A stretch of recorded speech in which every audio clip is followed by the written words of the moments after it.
In this video, I'll show you how to fix the Hulu error code P-DEV320 on Roku. At the end of this video, I will also show a picture of my dog, which you don't want to miss. Step 1. Restart your Roku device and Hulu app.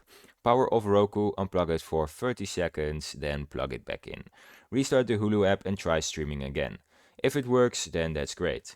If it doesn't, step 2. Test Hulu on another device. Check if Hulu works on other devices like your phone or computer. If it works elsewhere, the issue is likely Roku specific. Step 3. Update Hulu channel on Roku. From the Roku home screen, highlight the Hulu app. Press the star button, this will open the options menu. Then select check for updates and install all updates that are available. Step 4. Remove and reinstall the Hulu channel. Press the star button on the Hulu app, this will open the option menu, then choose remove channel. Restart Roku, then add Hulu back from your streaming channels. Step 5. Ensure a stable internet connection. Test your internet speed on another device. Restart your modem and router if connection is slow or unstable. I also recommend using an Ethernet cable for a smoother experience.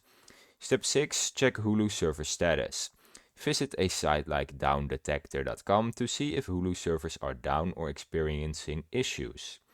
If the servers are down, you will have to wait and try again later. Step 7. Disable ad blockers or VPN. If you use any VPN, spy hole or ad blockers on your network, temporarily disable them as they may block a Hulu connection. Step 8. Contact support if the issue persists. If none of these steps work, contact Hulu or Roku support for personalized assistance. And that is how you fix the Hulu error code P-DEV320 on your Roku device. Now, because you made it to the end, you see a nice picture of my dog. What do you think of him? I think he is very cute. Bye, subscribe.